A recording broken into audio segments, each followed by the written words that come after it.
안녕하세요, 보험뚝딱 시청자 여러분들, 보험 전문가 전종인입니다. 자, 지난번에 제가 32세 남성 이 실손 의료비 관련해가지고 상담을 제가 드렸는데요.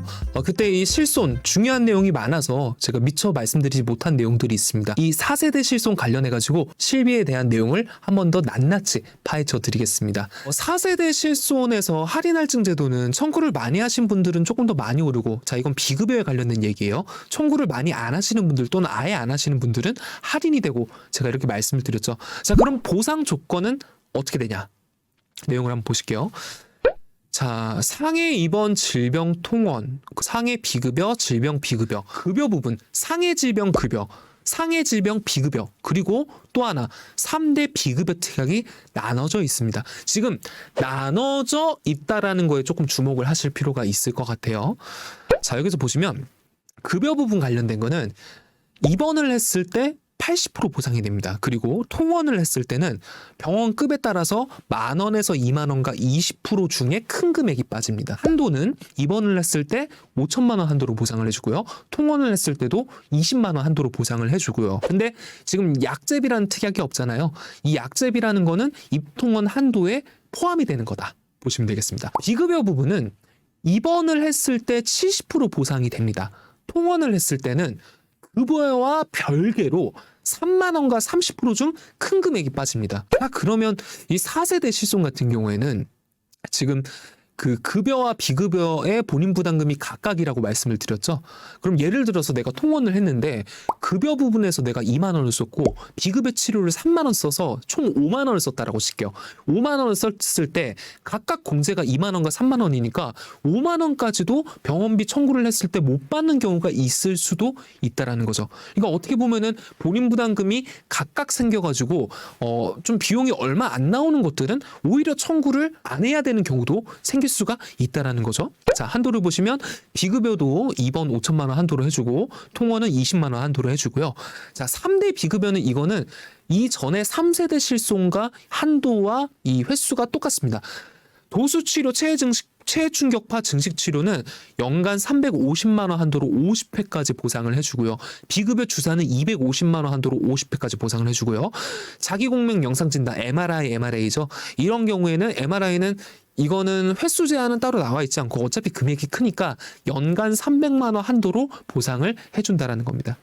자, 근데 여기서 조금 보셔야 될 거는 그러면은 예전 실손은 이 본인 부담금과 비급여 급여에서 큰 본인 부담금 퍼센티지 하나만 이제 공제를 하는 건데 4세대 실손 같은 경우에는 급여 비급여와 비급여를 각각 이 본인 부담금을 공제하기 때문에 더 안 좋은 거 아니야? 이렇게 생각을 하시는 분들도 있습니다. 자, 근데 3세대 실손까지는 통원 한도가 25만 원에 약제비가 5만 원이었죠. 지금 4세대 실손은 여태까지 통원 한도를 20만 원 한도 내에 약제비 포함이다 이렇게 아시는 분들이 있는데요. 자, 그렇게 따지면 급여와 비급여의 본인 부담금을 각각 공제를 하는 거잖아요. 근데 지금 여기 나와 있는 거는 각각의 한도를 명시를 해놨단 말이에요. 자, 4세대 실손의 통원 한도는요, 급여와 비급여의 20만 원씩이 각각입니다. 이 말은 뭐냐면 4세대 실손의 통원 한도는 최대 40만 원이라는 거예요. 오히려 전에 3세대, 2세대, 1세대보다 통원 한도가 더 높아졌다라는 겁니다. 자, 그러면은 이번 한도도 급여 5,000만 원, 비급여 5,000만 원이죠. 그러면 이번 한도도 급여, 비급여 합해가지고 연간 1억 한도가 되는 겁니다. 이런 식으로 계산이 되는 거다. 자, 그러면 정말 치료가 필요해서 금액을 많이 썼다라 그러면 한도가 높은 통원 시에도 급여 비급여 한도를 따로 보는, 그리고 여기에서 비급여 3대 특약 MRI 이런 것들은 이번 통원 한도와 별개로 또 한도가 정해지잖아요. 3세대 실손 청구하신 분들 아실 거예요. 예전에 MRI 찍을 때 통원 한도가 25만 원이니까 이걸 병원에서 입원으로 바꿔가지고 또는 뭐 바꿔줘가지고 청구하시는 분들이 있었잖아요.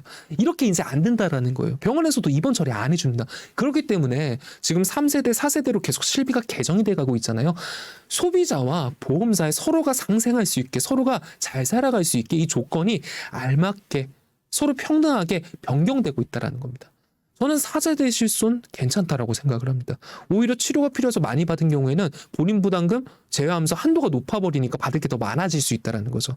자, 그러면 과거에 뭐 2008년도까지 가입하신 실손 중에 100% 보상이 되어도 통원 한도가 10만 원짜리 가입하신 분들이 있거든요.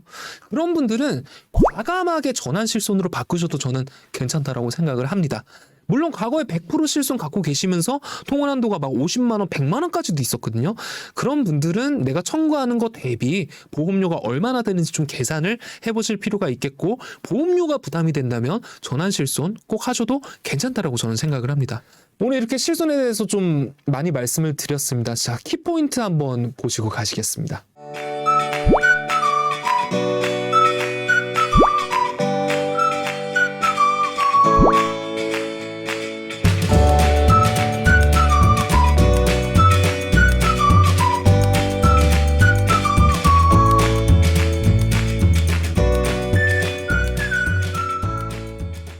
네, 오늘도 이렇게 32세 직장인 남성의 고민을 해결하면서 이 실손 부분이 너무나도 중요해서 두 편에 나누어서 이렇게 말씀을 하나하나 정확하게 드리려고 정말 제가 최선을 다했습니다. 실손 관련된 거 정말 궁금하신 점 많으시죠? 그냥 무턱대고 해지하시면 낭패입니다. 절대로 그냥 해지하지 마시고 꼭 전환 실손으로 진행을 하시는 것을 권유해 드리겠습니다. 지금까지 보험뚝딱의 전종윤 전문가였습니다.